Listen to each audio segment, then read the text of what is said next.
Indah para guru-guru kami yang dimuliakan Allah Subhanahu wa taala, anak-anak muda yang dimuliakan Allah Subhanahu wa taala, maka ternyata anak muda itu luar biasa, pemimpin bagi dirinya sendiri, bahkan pemimpin bagi kelompoknya. Kita tahu sendiri ada yang namanya anak muda yang disebutkan dalam Al-Qur'an, ya, Ashabul Kahfi, mereka memimpin hati mereka. Mereka memimpin menjadi teguh pendirian mereka karena keimanan kepada Allah Subhanahu wa taala. Bahkan pada saat itu juga berbicara tentang kezaliman seorang pemimpin. Maka ketika zalim pemimpinnya, mereka bertuju lari, ya, mencari tempat persembunyian. Ada yang mengatakan sebenarnya gurunya adalah Nabi Khidir alaihissalam. Ya, pada saat itu yang nunjukin jalan tuh Nabi Khidir alaihissalam. Maka subhanallah ditemukanlah goa tadi untuk menginap di sana karena keimanannya kepada Allah Subhanahu wa taala. Maka kalau ditanyakan apa modalnya anak muda menjadi seorang pemimpin, yang pertama adalah keimanannya kepada Allah Subhanahu wa taala.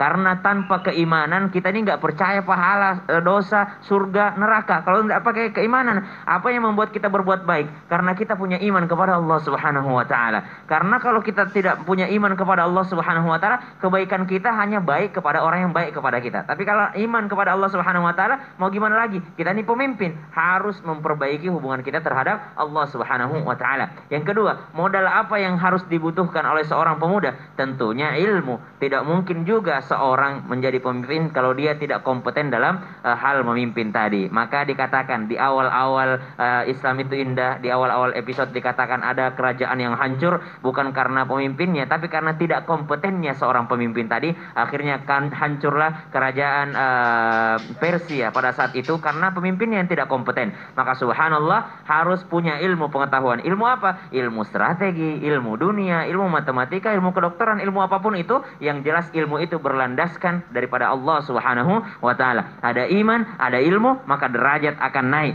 Kemudian apalagi yang harus kita butuhkan ketika kita menjadi seorang pemimpin? Dan pernyataan tentang anak muda adalah pemimpin bagi dirinya sendiri.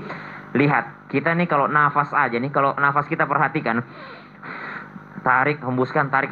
Kalau kita perhatikan nafas ini tiba-tiba jadi manual gitu, ya. Dari tadi auto nafasnya, tapi ketika bicara tentang nafas langsung jadi manual. Kita tarik sendiri, hembuskan sendiri.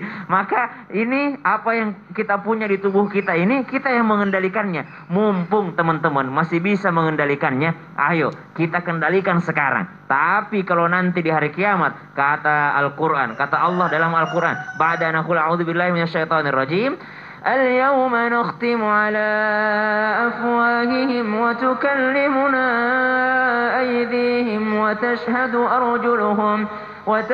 أرجلهم بما كانوا يكسبون. Hari ini saya masih bisa mengatur, saya pengen pegang mic pakai tangan kiri, saya pegang mic pakai tangan kanan, saya bisa berbicara dengan nada rendah, saya bisa berbicara dengan nada tinggi juga. Tapi ternyata nanti di hari kiamat, al-yawma nakhtimu ala afwahihim. Udah, langsung ketutup mulut ini, nggak bisa lagi bicara. Tangan ini udah nggak bisa kita kendalikan. Mereka akan bersaksi sendiri atas apa yang dilakukan, kezaliman terhadap yang dipimpinnya. Kaki ini udah nggak bisa lagi kita kendalikan, kanan kiri yang nendang. Kalau misalnya Messi dari kiri, Ronaldo dari kanan, udah nggak bisa lagi. Nah, Allah semua yang mengendalikannya dan mereka semua akan bertanggung jawab. Hari ini kita masih mimpin mereka, maka kendalikan ke hal-hal yang baik. Masya Allah Ta'ala. Kita jadi ingat lagunya Chrisye ya. Iya, dibikin itu ya, Masya Allah. Ya boleh.